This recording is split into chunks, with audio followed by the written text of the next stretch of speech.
Police स्टेशनला आणल्याप्रकरणी गुन्हा दाखल। शेलोडी येथील चाकू हल्ल्यात मृत पावलेल्या इसमाचा मृतदेह नातेवाईकांनी नेला होता पोलीस स्टेशनमध्ये।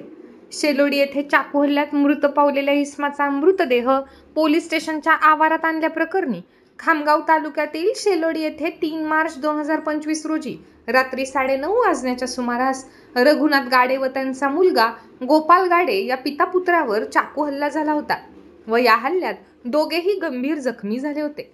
तथापि उपचारादरम्यान रघुनाथ गाडे यांचा 4 मार्च 2025 रोजी दुपारी 3:30 वाजण्याच्या सुमारास अकोला येथे मृत्यू झाला होता। त्यानंतर आरोपींना अटक करण्याच्या मागणीसाठी संतप्त नातेवाईकांनी रघुनाथ गाडे यांचा मृतदेह ग्रामीण पोलीस स्टेशनच्या आवारात आणला होता। तथापि पोलीस कॉन्स्टेबल बाळकृष्ण फुंडकर यांच्या फिर्यादीवरून पोलीस स्टेशनला मृतदेह आणून प्रेताची अवहेलना केल्याप्रकरणी एकनाथ जगन्नाथ गाडे, संतोष येवले, मनोहर विश्वनाथ गाडे, दीपक काशीनाथ गाडे, अनंता वसंता बानाईत, नागेश समाधान गाडे व इतर 15 ते 20 जणांविरुद्ध गुन्हा दाखल झाला आहे।